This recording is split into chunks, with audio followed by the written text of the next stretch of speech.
Magandang araw sa lahat, welcome po ulit dito sa ating channel ang Biyahe y Komida. Maraming salamat sa lahat ng nag-subscribe, indeed.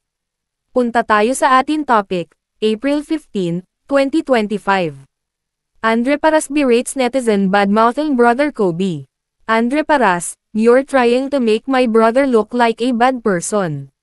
Sa isang pambihirang pagkakataon, isang mahabang post ang ibinahagi ni Andre Paras sa Facebook ngayong araw, April 15, 2025, upang ipagtanggol ang kapatid na si Kobe Paras.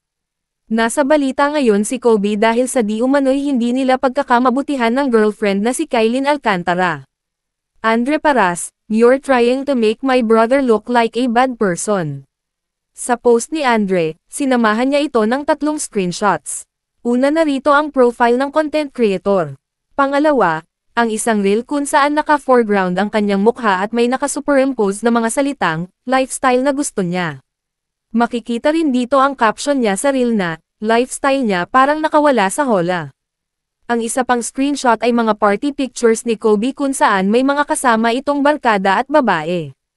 Nakalagay sa caption niya, published as is, so ito ang gusto mo sa buhay mo Kobe wall-wall lang ng wall-wall. With this guys at sino naman yang babae na yan?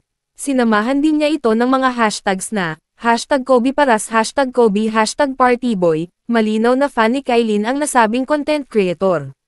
Sa caption ni Andre, pinangaralan niya ang netizen. Hindi raw dapat bigyang mali siya ang pagpunta ni Kobe sa bar. Ani Andre, Kobe is with his friends and he's having fun. They are doing it in the right place and time. They are in a club. It's legal to have fun and make noise there, right? Magtaka po kayo kapag nag-club ang isang tao tapos nagbabasa lang sila lang ng libro doon o kaya pumunta doon para lang matulog. Dagdag pa ni Andre, kung inaalala ng netizen ang Kaib o Kailin Kobe Love Team, bakit ito pa raw ang nangunang mangintriga kay Kobe? Pinalalabas daw kasi ng netizen na puro party ang inaatupag ni Kobe. Dagdag ni Andre, if you really cared about Kaib then you will not be doing this at all this. I know what you're trying to do. You're trying to make my brother look like a bad person. Ipinunto rin ni Andre kung sino ang mga babaeng kasama ni Kobe. Kung talagang, magaling silang mag-stalk, sana raw ay inalam na rin daw ng netizen na ang mga babaeng kasama ni Andre ay, girlfriends, ng mga barkada ni Andre.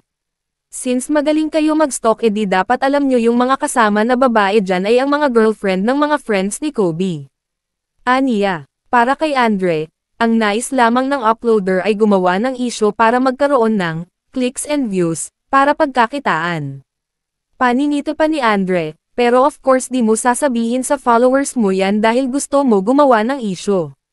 Issue katumbas views, views katumbas monetary gains. I understand how addicting it is to get views and comments on a social media post. But doing it this way, naku po, using others' name and private life for clicks and views. If you're monetizing this then it will say a lot about what you're trying to do ma'am. Sa huli, iginiit ni Kobe na dinedepensahan niya lamang ang kapatid na si Kobe. Pagtatapos ni Andre, don't even try deleting the videos you've made or even blocking me. You'll just be tampering with evidence. I'm his kuya and I have the right to stand up for him against people like you who only care about making him look bad. Pagkatapos i-post ni Andre ang mga screenshots, biglang binura ng netizen ang kanyang posts. Naglakas ng loob din itong humingi ng paumanhin kay Andre. Komento ng netizen sa post ni Andre, hello po Andre. I'm sorry po sa mga na-post, nasobrahan lang po akong affected I'm really sorry po. Una nang pinabulaanan ng ama ni Kobe na si Benji Paras ang espekulasyong hiwalay na sina Kobe at Kailin. Sa eksklusibong panayam ni Gorgie Rula ng Pep Troika nitong April 12, 2025, sinabi ni Benji na, sila pa rin, bilang pagtukoy sa estado ng relasyon ng couple. Magkasama pang araw sila kailan lamang sa isang inuman.